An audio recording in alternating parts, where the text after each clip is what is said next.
Welcome to bLU Talks.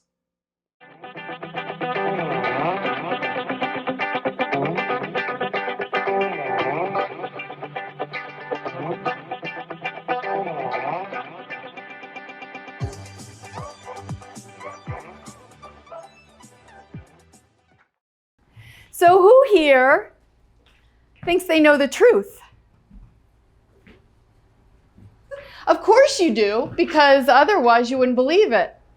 But what if you discovered that everything that you thought you knew was a lie?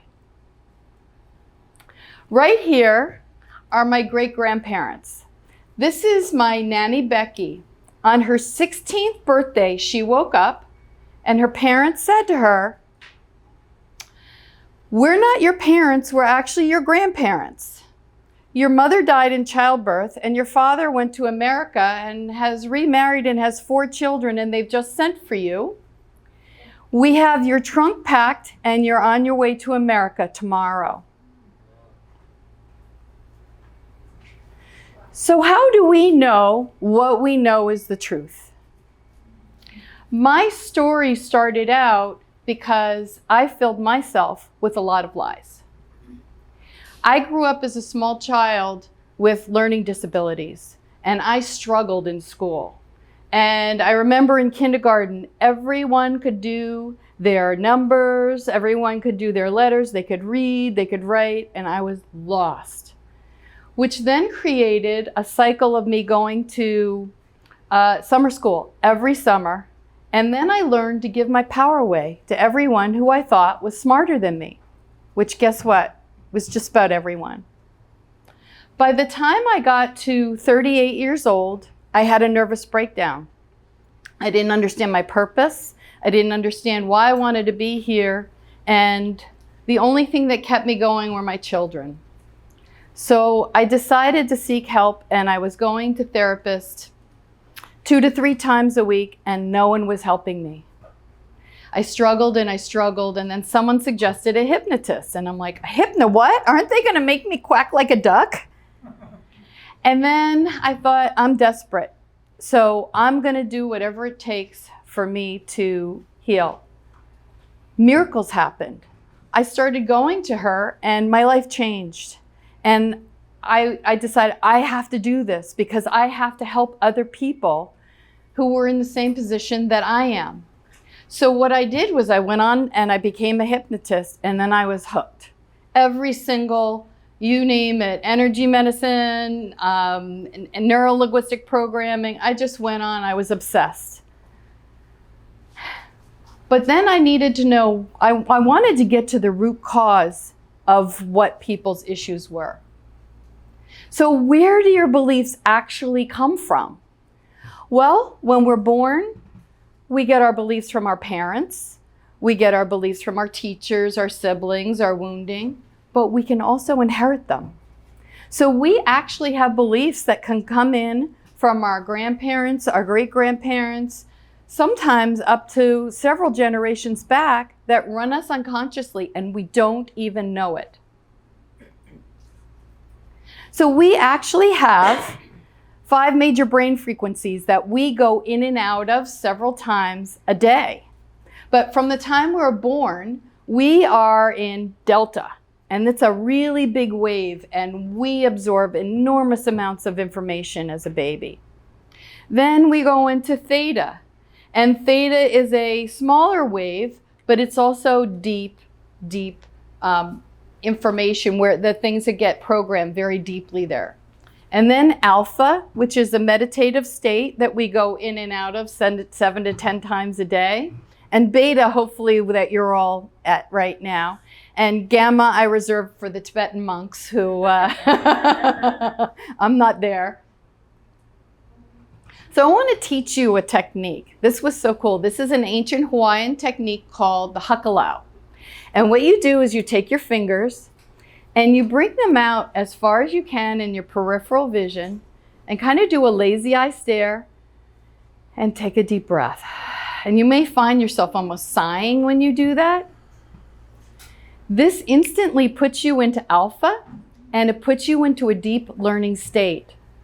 So when you stay in that state, you can absorb enormous amounts of information.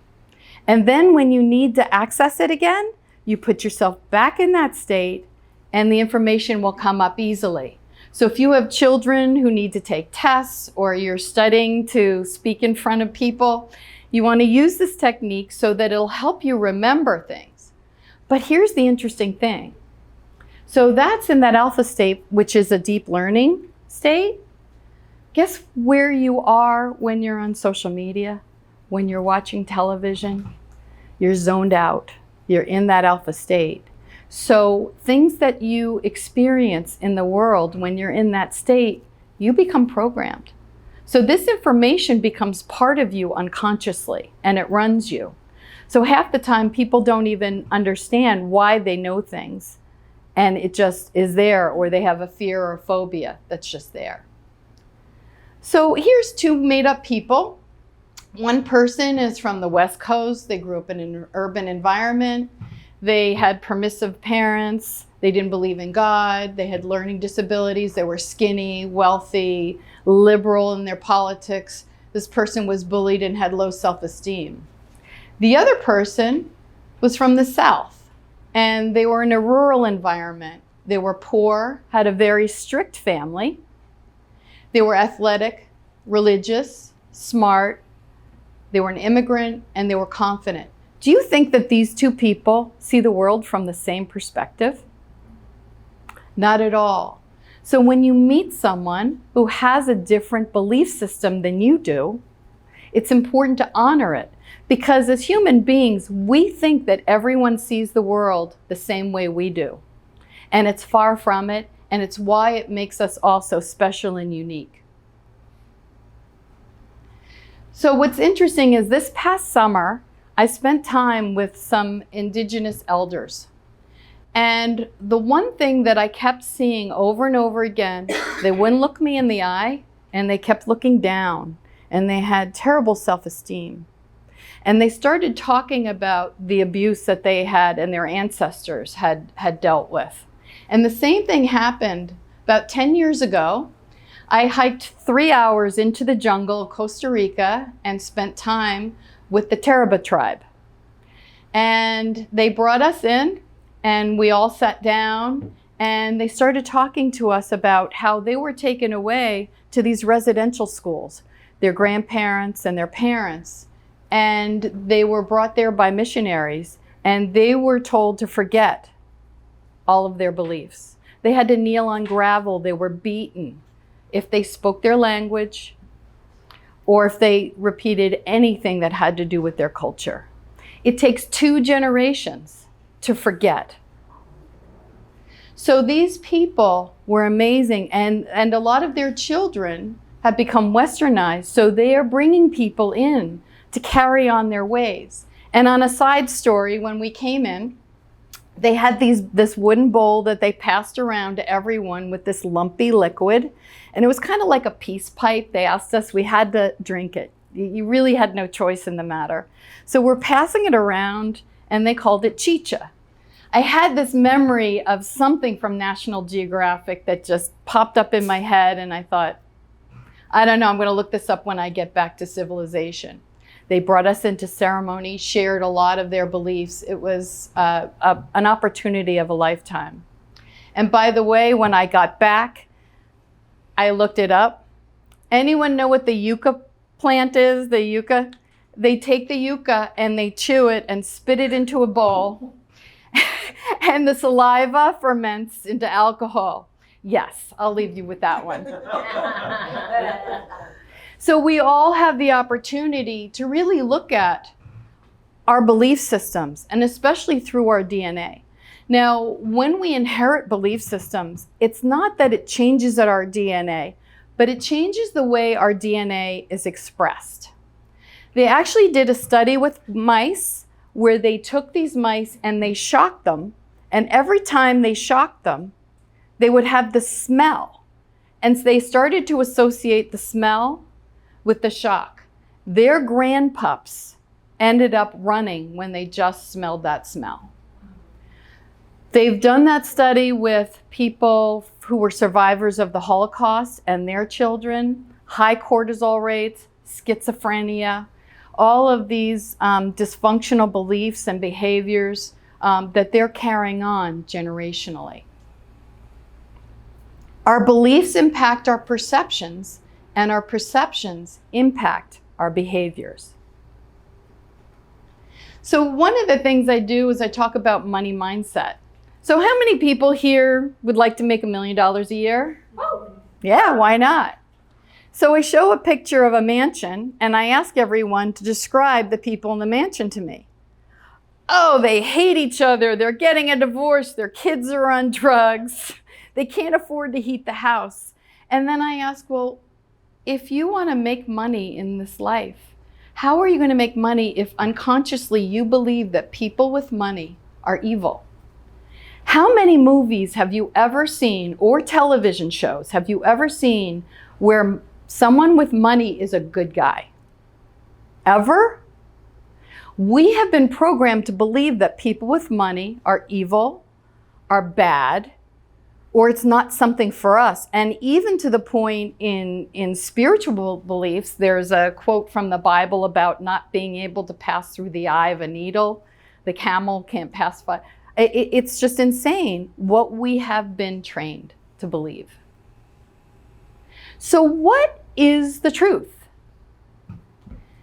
How many of you have watched CNN, NBC, Fox News? Every single one of them, the people who are watching those think they're getting the truth. But how is that possible? You've got 3 completely different perspectives on the same news. So what's really happening is everyone's getting some of the truth, but some of the truth is missing.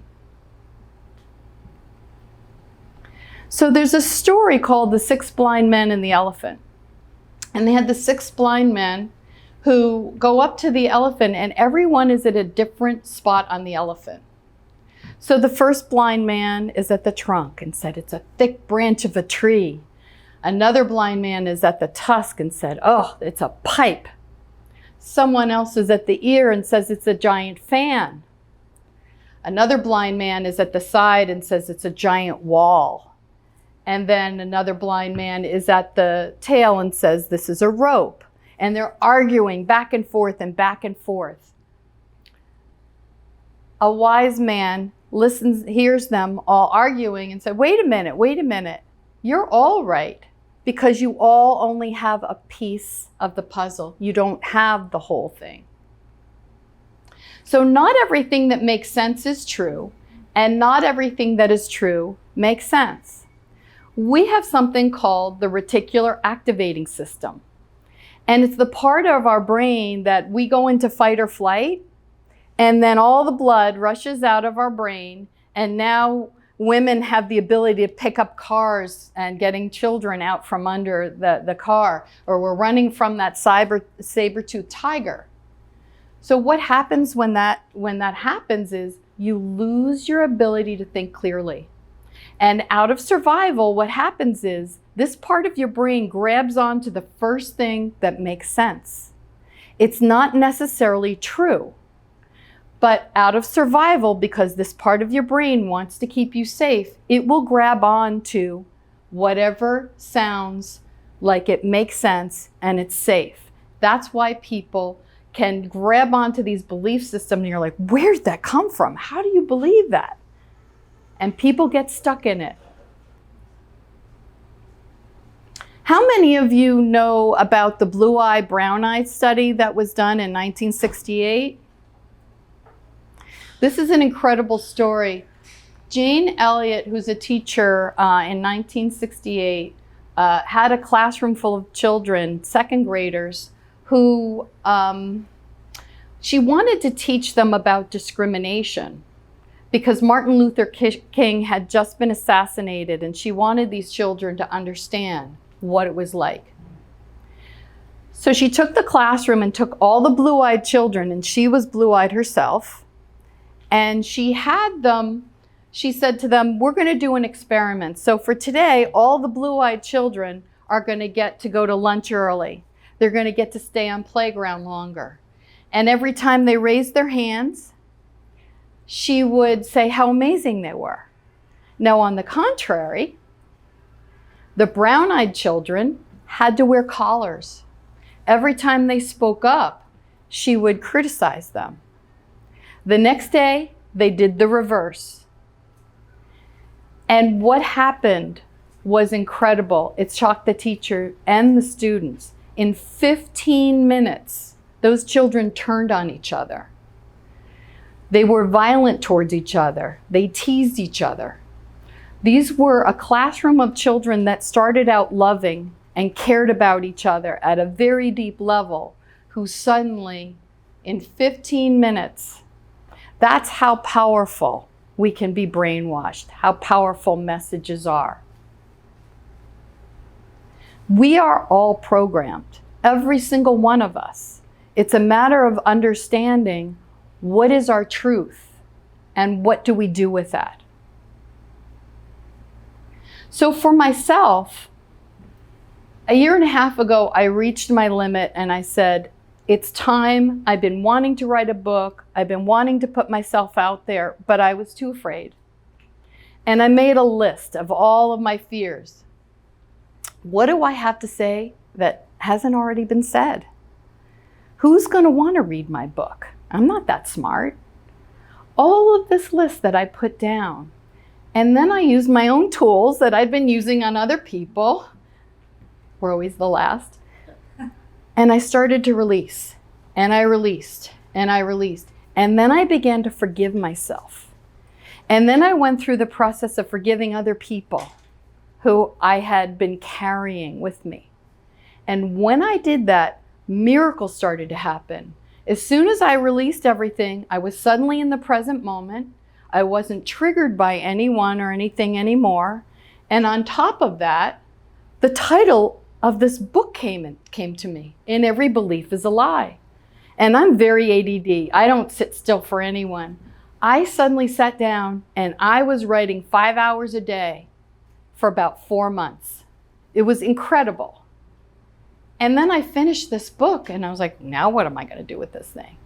And I really had to push myself out of my comfort zone.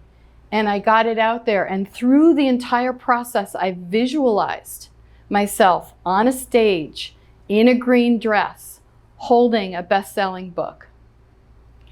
And the miracle in that was I had gone with friends. They said, oh, we have to take you shopping for your first speaking gig. And I bought a dress with them, and I came home and I pulled the dress out of the box and I realized it was the green dress that I had visualized myself in. And few of you might recognize that picture, though there I was visualizing myself in the green dress with a best-selling book. So I invite you all to please go inward and release those beliefs that are really in your way. And here I have tools for you. So if you like, there's a couple videos that are free with some of the tools that I used for myself to help you on your way. And I want to thank you so much.